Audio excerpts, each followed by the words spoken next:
right, you are now being recorded.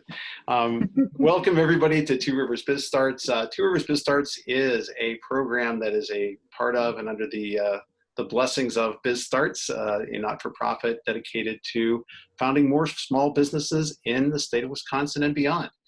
And very pleased to have with us today our Executive Director, Patrick Snyder. Welcome, Patrick. Good to see you again, as always. And we've got a few folks here at today's meetup. The number of people who shows up varies, but it's seldom more than 8 or 10 folks who come in.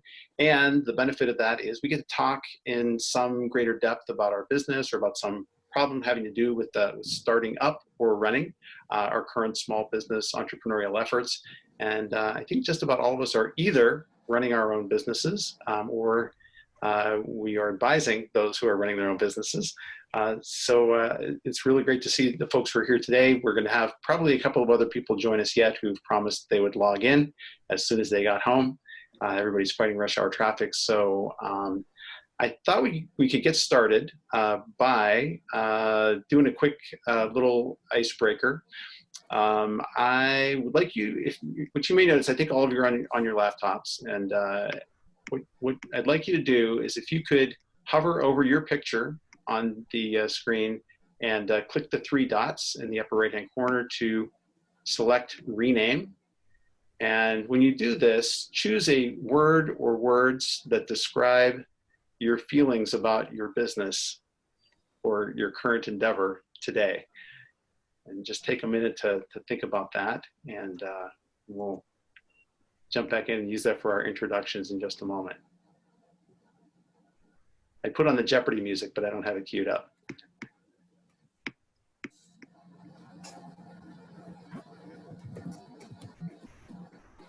Hello, Two Rivers Snowfest. I assume that's Tony joining in.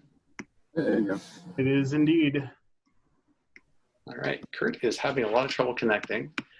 All right, so when he gets in, I'll give him the instructions. Oh, here's somebody else coming in. I'm not sure who this is.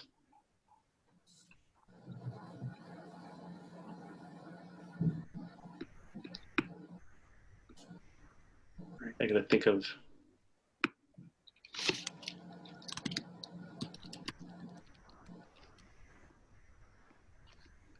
Right.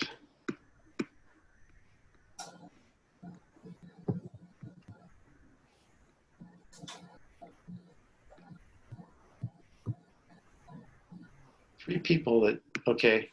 Tony, are you in? Can you hear us? Tony's on mute. Yes. And so is the 214. Yeah, I can hear you guys. Hey, Tony, are you at a spot where you can rename yourself on the screen, or are you just on a phone? I am, but I still can. All right, we're doing a quick exercise here. If you click the 3 dots, well, this is what I see on the desktop. On a phone, I'm not sure what you would see, but if you click the 3 dots and you select rename, choose a word that describes how you feel about your entrepreneurial effort today, or your whatever you happen to have been engaged in today, and then we'll use that for our quick introductions. Hey, Kurt, good to see you.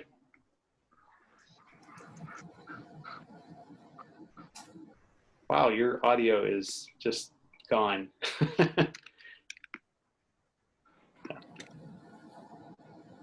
Not sure what's happening there. Anyways, just so you're aware, the meeting is being recorded. The plan is to stream it up onto Facebook after the event is done here, but get a chance to do that. Okay, well, why don't we go ahead and get started? So, Ryan, do you want to kick us off? No. Get off.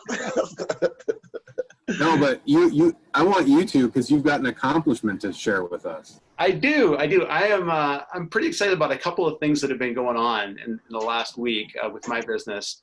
So my company is Clock Tower Advisors, and I do digital strategy consulting for a lot of different organizations. What I've been particularly happy about is I've been volunteering some of my efforts with a global conference called Catalyzing the Future, which is really transdisciplinary, it's like a half-a-day conference, I would call it. But it's about, once we move beyond the crisis, how do we start creating the next normal or the next, approach to things, and how do we make that how do we ensure that those futures are more sustainable and more positive? So some of the underlying ideas about it is that any solutions that we come up with for creating better social justice or being more ready for pandemics or crises as they arrive has to do with, they need to be technology enabled kinds of solutions. They need to be business focused. They need to be human powered, as opposed to seeing people as something to be an exploited resource, but to recognize that it's actually human interest and endeavor that drives things. And finally, they need to be society embracing. In other words, embracing a sense of fairness and equality. And I was asked to join it by a friend of mine and colleague that I'd worked with for about the past 20 years.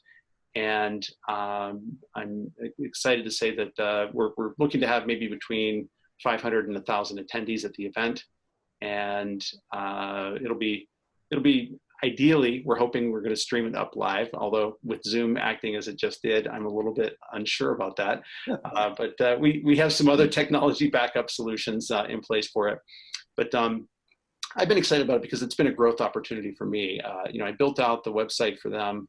I'm managing their social media plan and rollout and coordinating with all the speakers. And so that sort of large group coordination and effort is stretching my muscles a little bit, and I'm really feeling kind of accomplished from that process.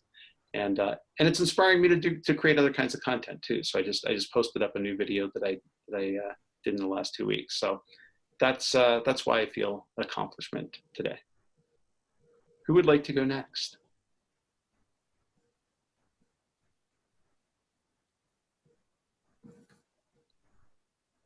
All right, I'll go next. So first of all, Todd, that's great, and I think what you do with developing online communities was important. Maybe it's more important now, right? So I put down progressing, and I did this for Patrick's sake, because one of the things I was actually doing today was talking to students about getting Patrick some more consultants. And I think one of those students might have emailed Patrick, but I'm not sure. But she sounded pretty excited about it. And so what I'm trying to do is with what Patrick is doing, part of what he is doing now involves students acting as consultants to some startup entrepreneurs. And so college students tend to think they would like to be consultants and have lots of different ideas about what consultants are. And so Patrick's going to whip them into shape and help them understand what that is.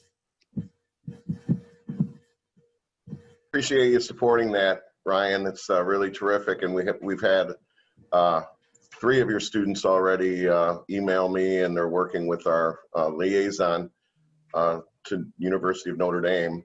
And she's actually, it's funny, Julia, who's our Notre Dame liaison that goes to Marquette, her mom is a professor at Notre Dame, so her mom is actually going to be the one sort of training the students on how to get to what we do is we break down the consulting into 75 steps of getting into business for a company. And then those 75 steps, the students create simple solutions, whether it's their online presence or on social or a website, or getting their numbers into QuickBooks, or getting their minority business certificate if they're a woman, or Black owned or Latino owned. So it's just the students walking them through those 75. And if you get to those 75 steps and you're not in business, there's really something wrong with your business model. So, and we address that first. So I appreciate you doing that. I wrote my purpose because I was an entrepreneur before this, and then I was running a group called the United States Association for Small Business and Entrepreneurship, which was literally the largest organization in the world for faculty that teach entrepreneurship. And when BizStarts asked me to become their executive director to get companies going in underserved areas of Milwaukee and then greater Wisconsin, I felt like we have the opportunity, because I came from USASB, to get all the good thinking from the professors and literally create the best boot camp and startup program in the world coming out of the city of Milwaukee. That's what we're shooting for. We start the first step in the boot camp on September 26th. Happy to report also that Ryan will be one of the instructors on the third module on creating the business model. And we also are talking to Todd about becoming a Ice House facilitator, which is an entrepreneurial mindset, and starting a program there up in Two Rivers. So that's what I got going on.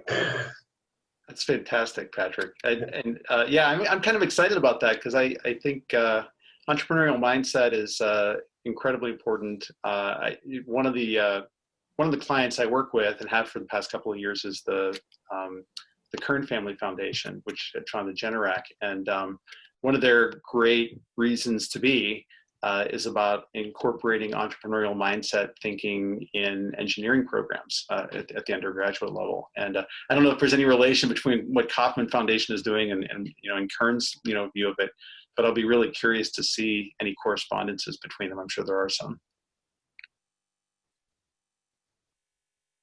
That's great. Patrick, I think you've been nominated to go next for Guarded Optimism. Yeah, my name is Patrick Dwayne. I'm Patrick 2, I guess, on this on this cast. My guarded optimism is my small business in Two Rivers is an Airbnb right at the end of 17th Street, right on the lake, across the street from the beach.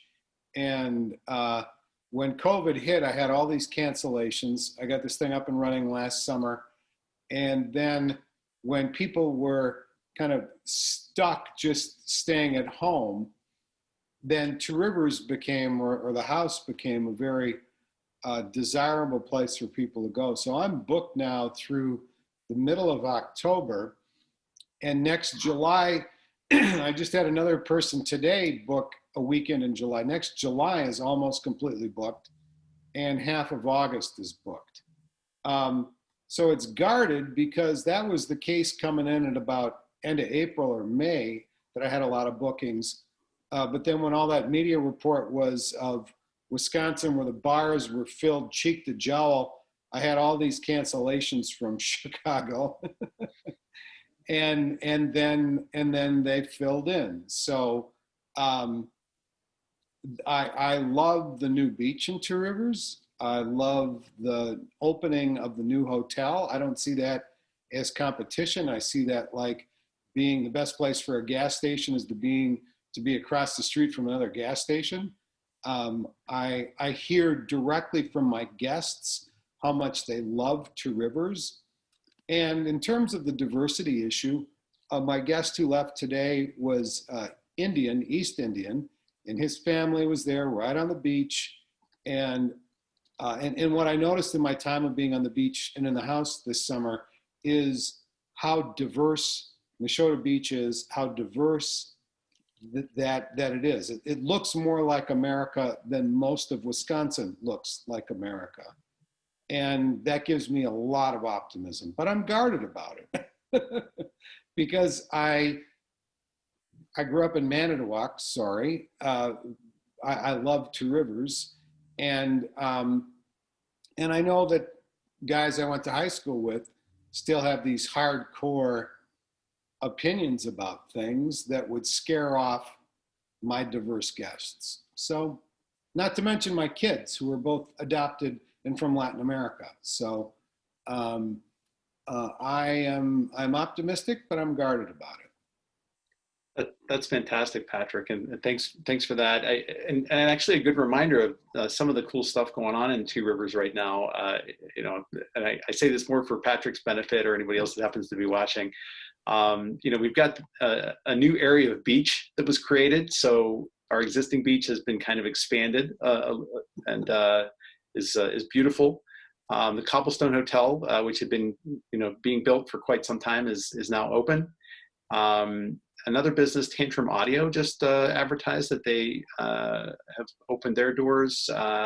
Great new business and very prominent location. Building looks beautiful. They're doing a lot there. And Renee's Chocolates, which had previously been downtown, has relocated right next door to my house. So I planning to put on about 10 or 15 pounds here.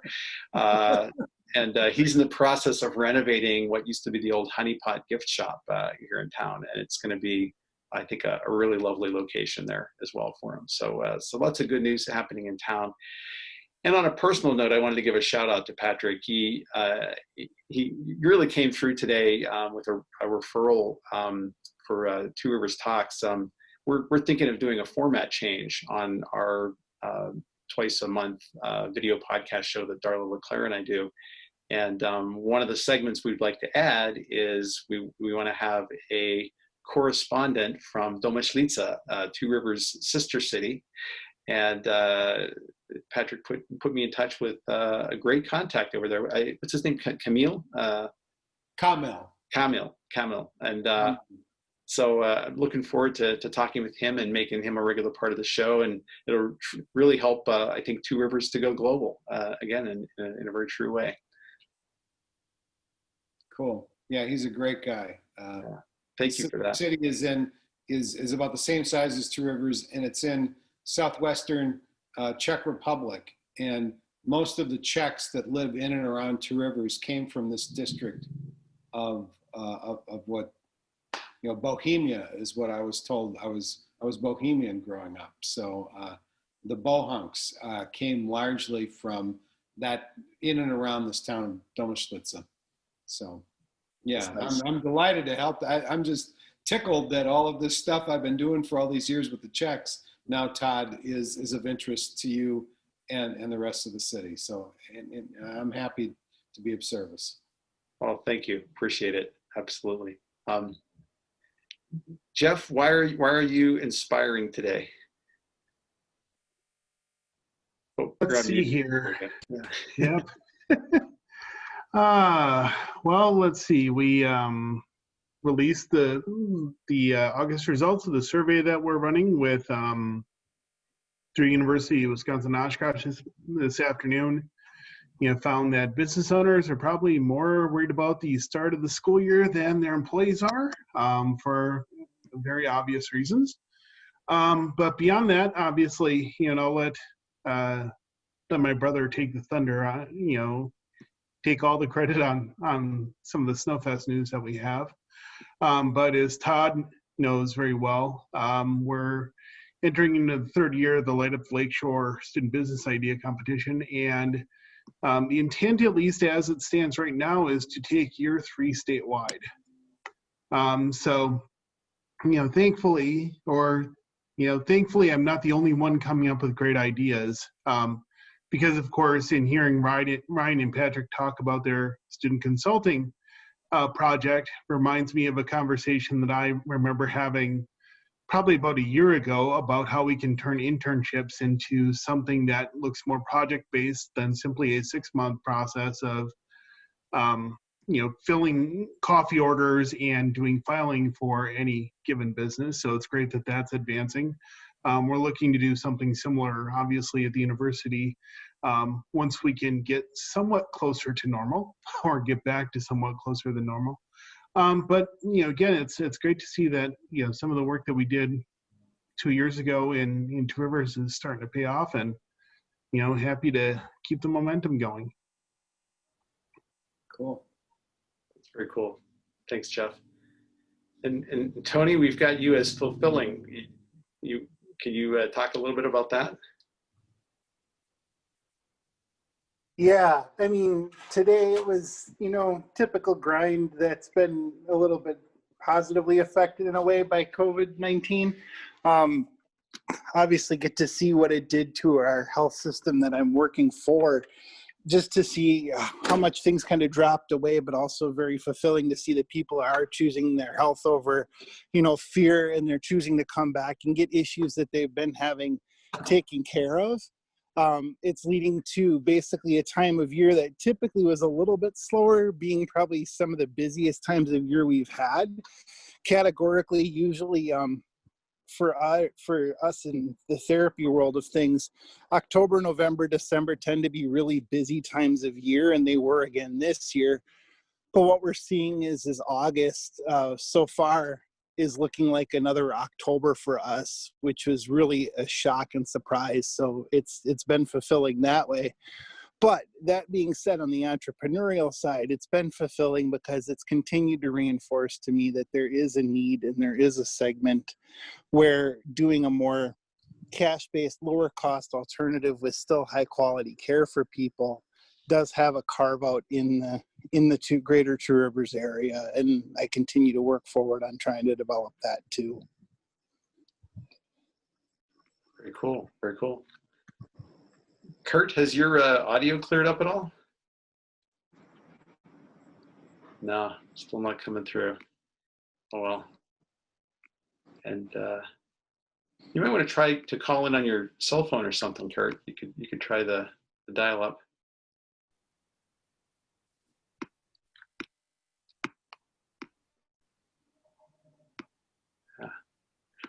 Right, Brian just sent me a copy of my Two Rivers Talks virtual background. I just popped it onto my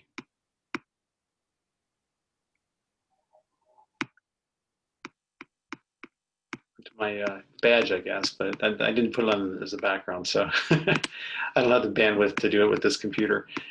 But anyways, so does anybody have a challenge that they want to share that they're working through right now? I mean, I think our world of work has certainly changed significantly in the last few months, and it's been an adjustment for a lot of us.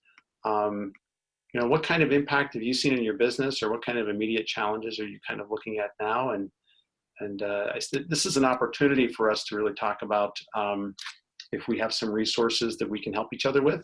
You know, I think it's an open table for anybody to share something that may be on their mind at this point.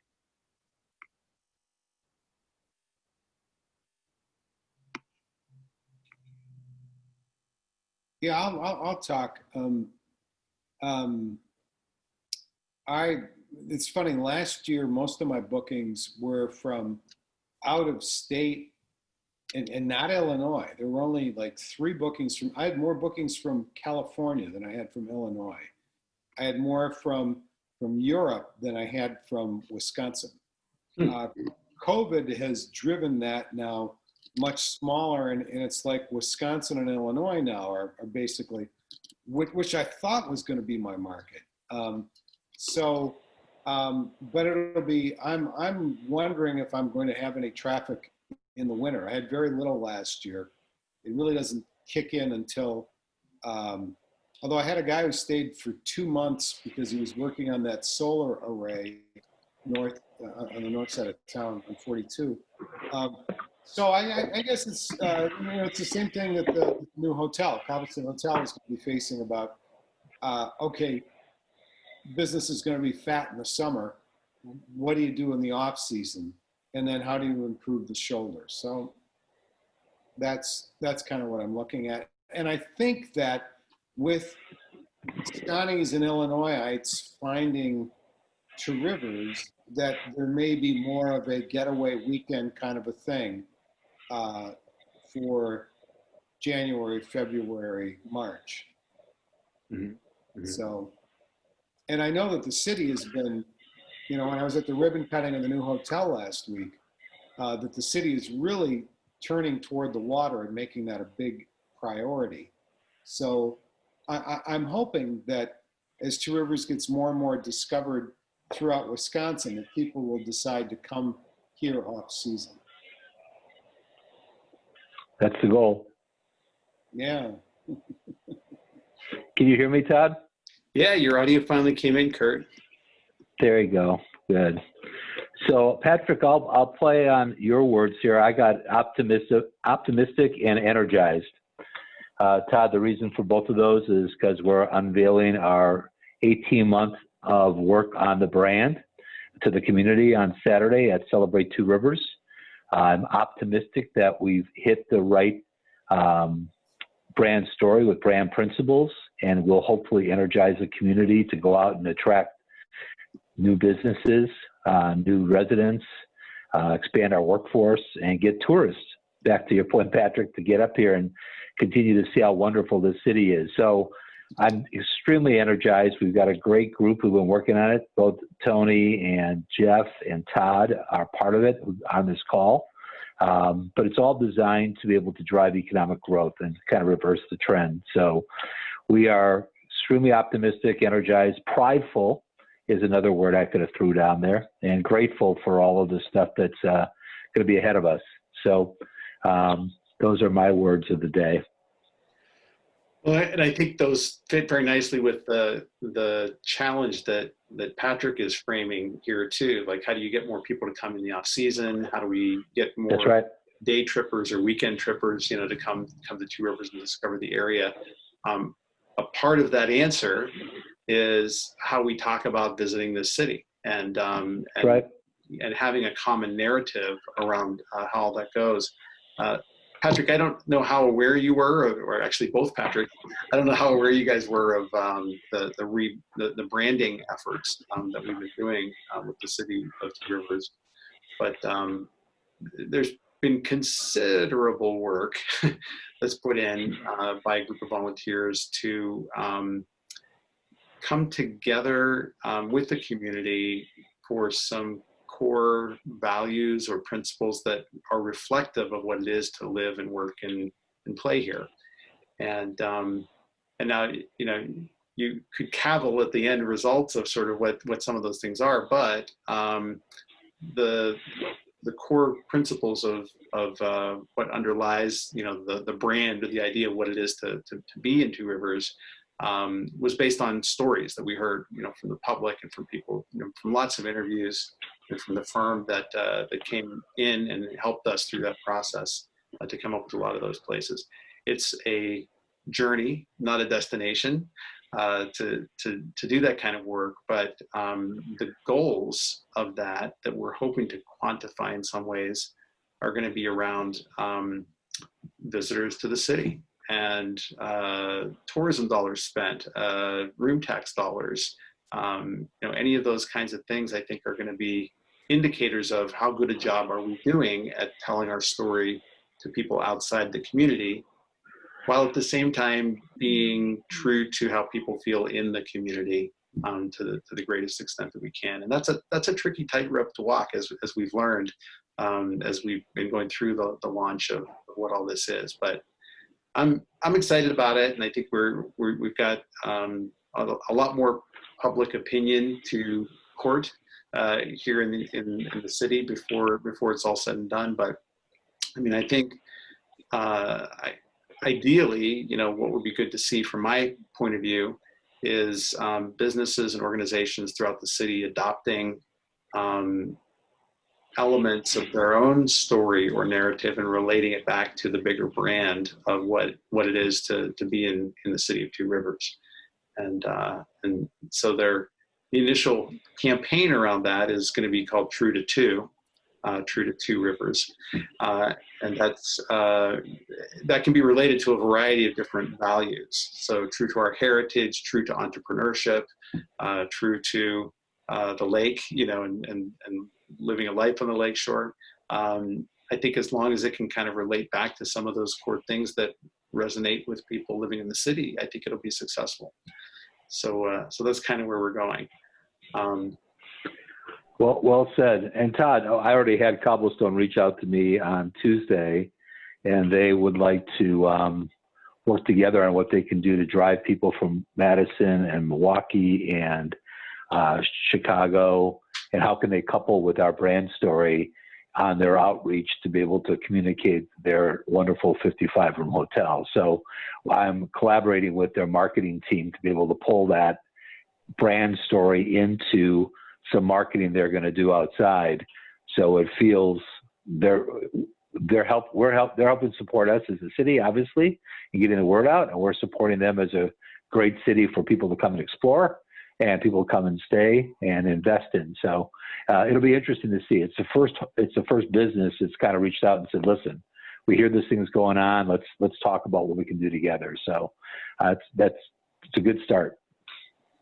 Yeah, that's great to hear. Very, very nice.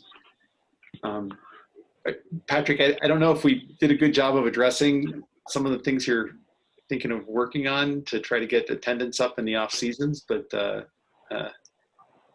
Yeah, I think that I've been very interested in the branding. I haven't been able. I live in Minneapolis, but so I haven't been able to come to any of the meetings. But I've been in touch with Greg Buckley about a lot of it. So I've been really looking forward to seeing the results of that. You know, I see that kind of, and it's, you know, it's not just Two Rivers, but you know, that there's some kind of, you know, kind of a skepticism of why we just went through this, didn't we? I mean, throughout my career, I'd see that whenever we'd rebrand something, right? Yep.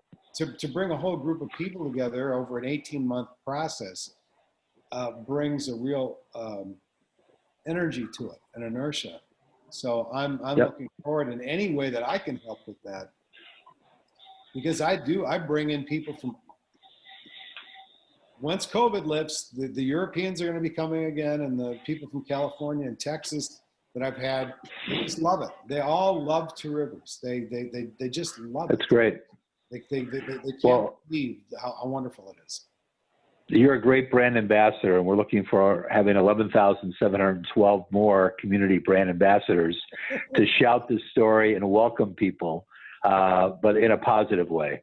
So I'll tell you what, Todd's got your email address. When we get this thing launched, Todd, over the weekend, why don't you, if you can push the documentary video out to Patrick. I'm sure he'll enjoy watching it. We're also going to be posting it next week. So once it's unveiled on Saturday, it'll be more of a broadcast so people can enjoy it who can't come out.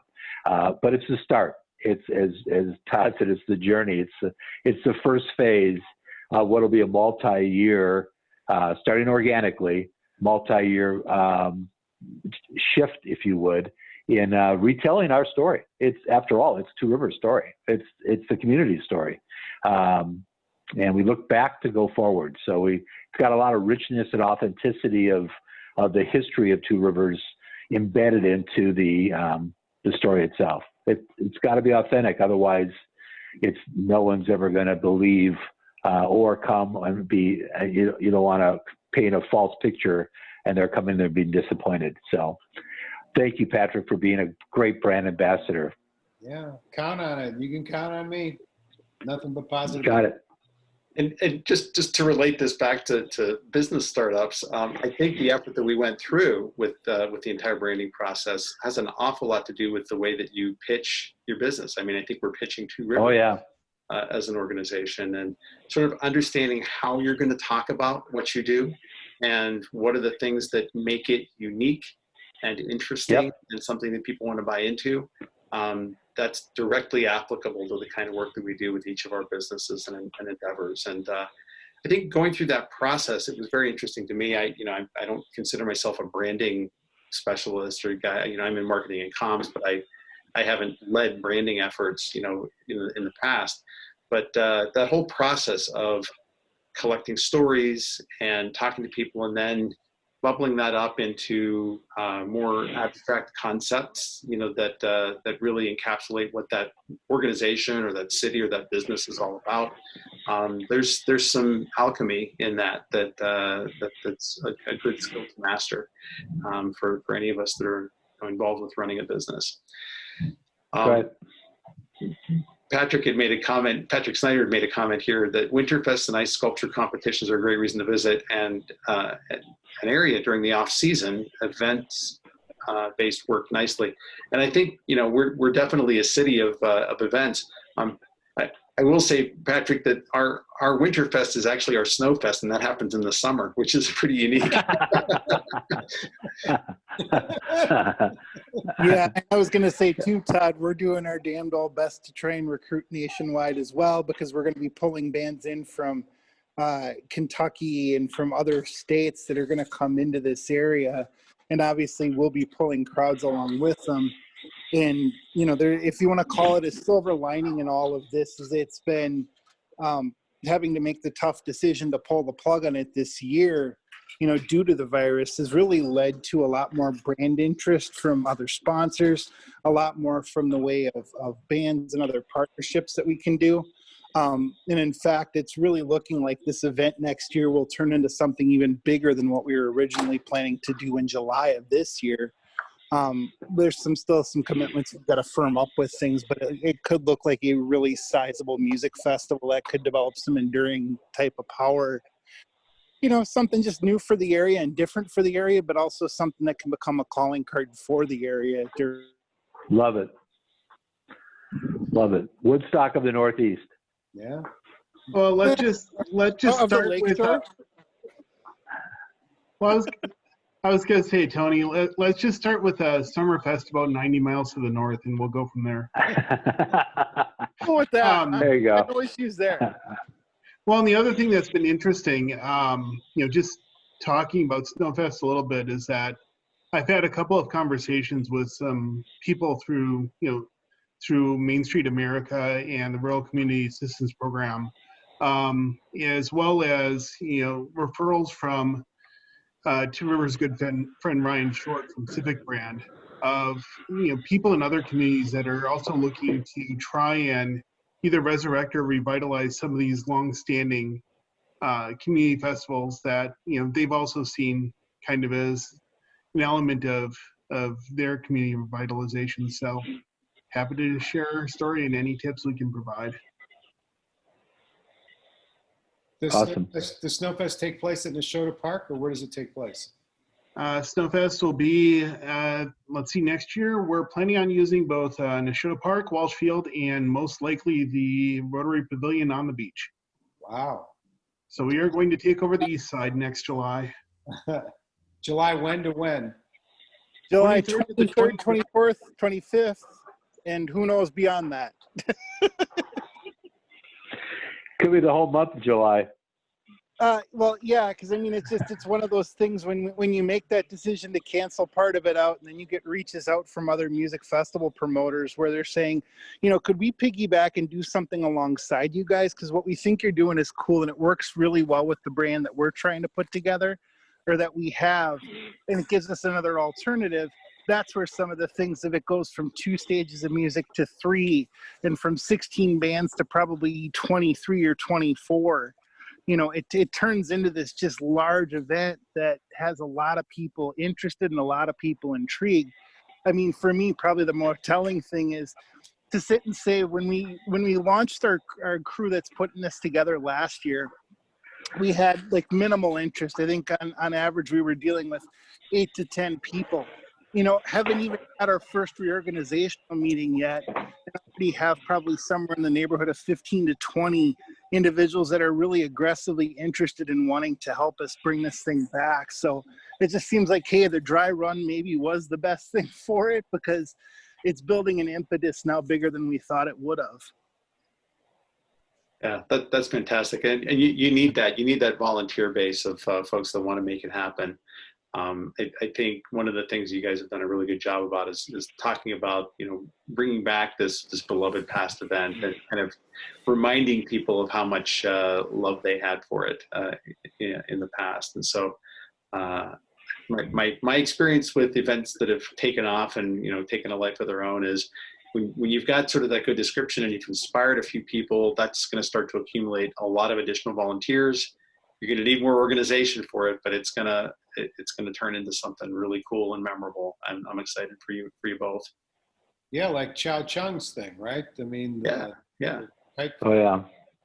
I mean, that's fantastic. Organically grows, just grows. Right. It's wonderful. Yeah. Well, guys, I think we're coming up to the top of the hour here. Were there any other sorts of business concerns, opportunities, challenges, anything that anyone wants to share at this point that that we can help out with?